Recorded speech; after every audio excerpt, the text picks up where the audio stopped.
Hello everyone and welcome back to Scary Stories channel. There are 3 disturbing horror stories. Listen carefully and enjoy with rain. Also don't forget to like and subscribe if you're enjoying this video. Story 1. It was mid-December. I was only 17 at the time, and every year, just before Christmas week, my mom had to go on a 3-day business trip for work.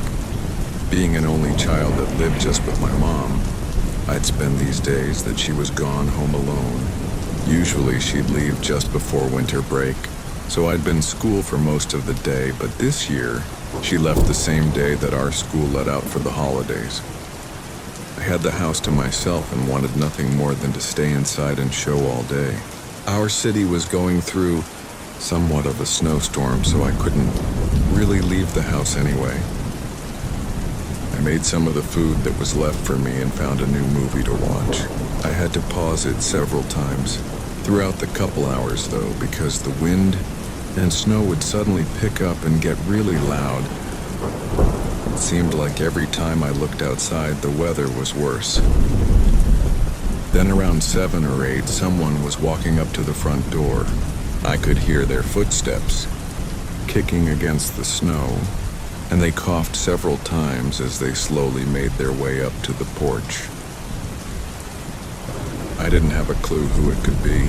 I paused everything and looked at the door, waiting for them to knock or ring the doorbell. As more time passed, though, I could feel myself getting nervous as something didn't feel right. I want to say I waited 3 or 4 minutes, not hearing anything, before I went up to the door and looked outside. Nobody was there. I could see the footsteps coming right up to the door, then going back the way they came. I was really confused how clearly I heard them walk up, but somehow I didn't hear them leave. Also, with the snowstorm outside, what reason could someone have to come up to my house? I think the only reason I could settle on was that the snow made it difficult to see, and they mistook my house for theirs. Maybe they realized once they got up to the porch and didn't want to alarm one, so they quietly laughed. It's probably a bit of a stretch, but I guess it was possible.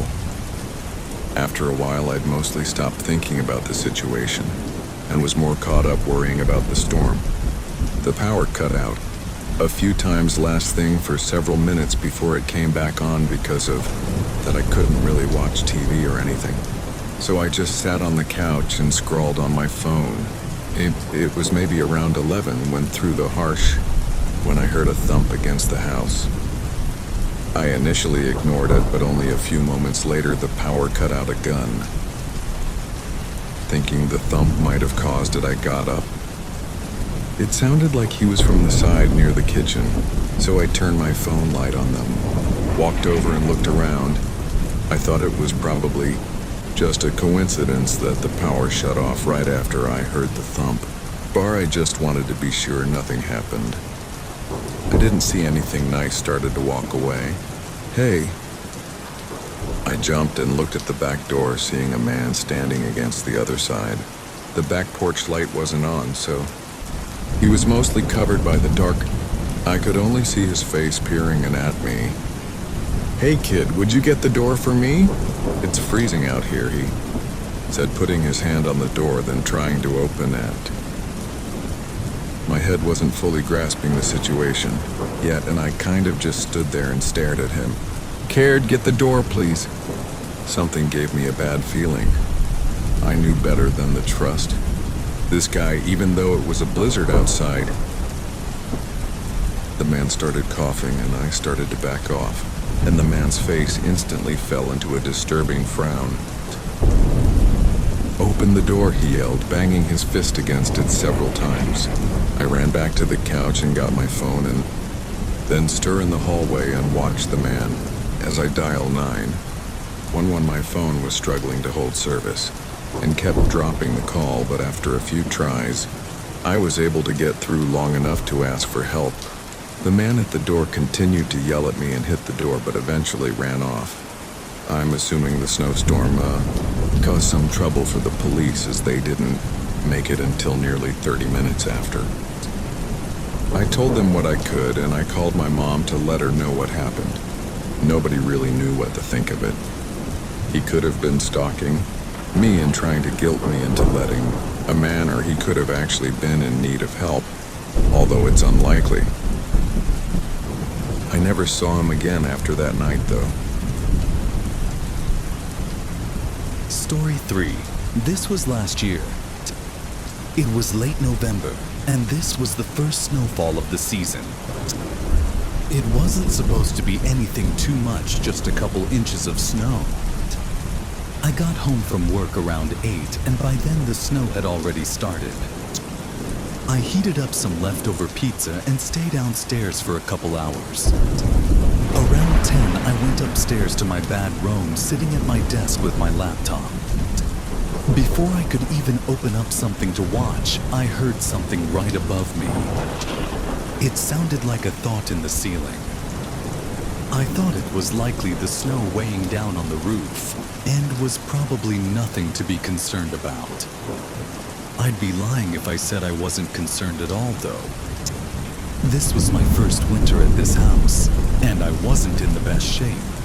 So part of me was a little worried about any possible lakes or other problems that could happen with the snow. I tried to not think about it too much and continued looking for something to watch. But then it happened again. A thud resonating through the ceiling. I looked up, and the thuds continued sounding, almost in a straight line across the ceiling. I was genuinely worried now. I got up and grabbed my winter jacket, then hurried out the front door and looked up at the roof. Unexpectedly, the side of the roof that my bedroom was under, there was no snow on it, and it all slid off and fell into a pile in front of the house. I looked at the other side of the roof, and the snow was still there. I then looked at my neighbors' homes, and all of them still had snow sitting on the roofs like normal. The way the snow had fallen off just one side of my roof didn't seem natural, like something was either wrong with my roof or something else hadn't made this happen. Probably whatever those thoughts were that I was hearing. With no more answers, the find outside and my whole body starting to shiver from the cold, I walked back to the front door. I opened it and hurried inside, stomping my boots on the doormat. When I looked up, though, my heart almost stopped. There were puddles of water going across the hallway. I stayed still and looked around, seeing water going through the living room and even up the stairs next to me. It only took me a second to see a boot print in one of the puddles, and I immediately turned right back around and headed out the door. I stood by the road and called the police, shivering as I tried to tell them my situation. About 30 seconds into the call, I saw something move past one of the windows in my bedroom, and moments later, a figure stood behind the glass looking down at me. They only stayed for a second, then backed away. I didn't see anything else the rest of the time that I waited for the police. As I was waiting, though, I put together most of the pieces in my mind. Someone had made it up on the roof, making the snow fall. As they walked across, there were several windows they could have gotten. And from that, I honestly had no idea if they were locked or not. When police arrived, they didn't find the intruder inside anymore, but they basically confirmed my fury. There were multiple trees going over top my house that anyone could easily climb, and with the windows being accessible, it made for an easy target. At least the officers think that that's the reason they broke in, just because I was an easy target.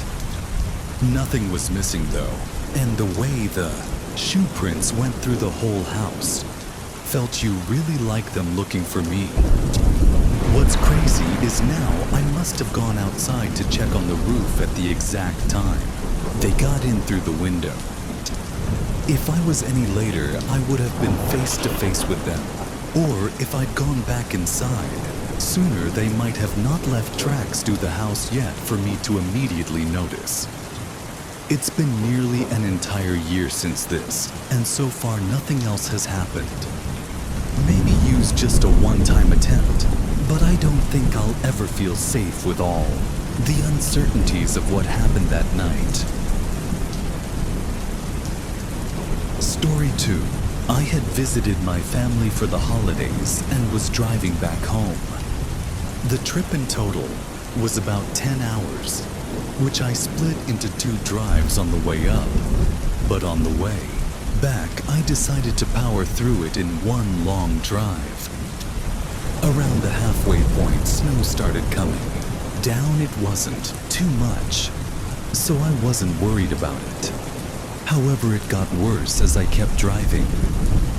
Once I was 3 hours away from home, it was pouring down pretty heavily, and with the sun going down as well, it definitely was not ideal.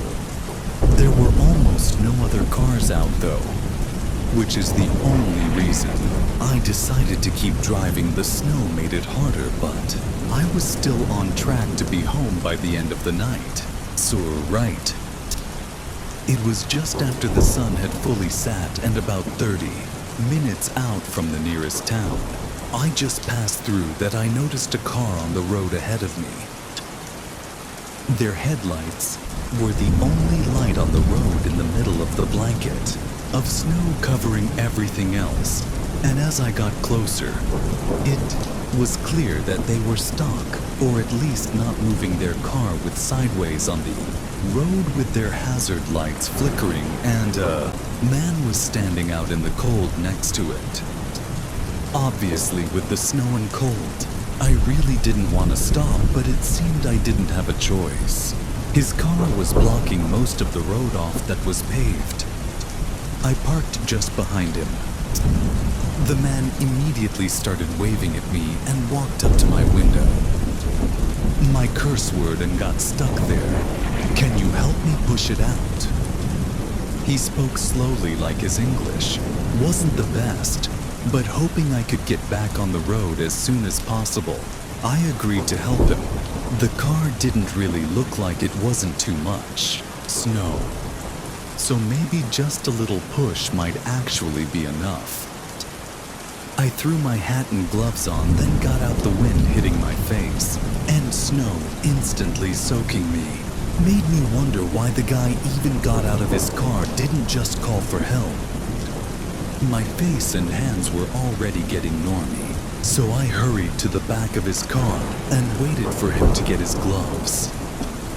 It was too dark to see anything through the windows, and after a little bit of standing back there, waiting, I looked around to see what was taking him so long. He was still leaning into the front seat as if looking for his gloves, when I thought I heard him talking. A second later, he came back out and looked at me. "Were you talking to me?" I asked. He looked concerned but said he was just talking to himself. He smiled, then walked around to the back to help me push. I couldn't help but feel like something had changed, though his whole demeanor and the situation just felt different. Although I didn't hear what he said, it didn't really sound like he was talking to himself. But if someone else was in the car, then why was he out here alone and asking for my help? All these thoughts came rushing through my head, and I guess for a few seconds I was kind of spaced out. So much so that I didn't notice the man staring at me. His smile had dropped in. He had an eerie look in his eyes, like they were hello and lifeless, completely opposite of what he looked like before. I didn't even hesitate, beginning to hurry back to my car. Just then, several doors from the Korea was just behind opened in 3. More men got out rushing toward me. I sprinted into my driver's seat, and thank goodness I left my car on because I put it straight and drive and enrolled past them, almost hitting one on the way out. I was terrified of possibly getting stuck in the snowbank, as the path around their car was very thin. But thankfully, I made it around. It was able to get away. I put in a report with the police at the closest town, but there were never any updates as far as I know. I'm assuming the men weren't really stock and probably left to right after I did. I don't know what those men were up to, of course I have. My guess is, what if I had stayed in, didn't leave right? When I dead, who knows where I'd be?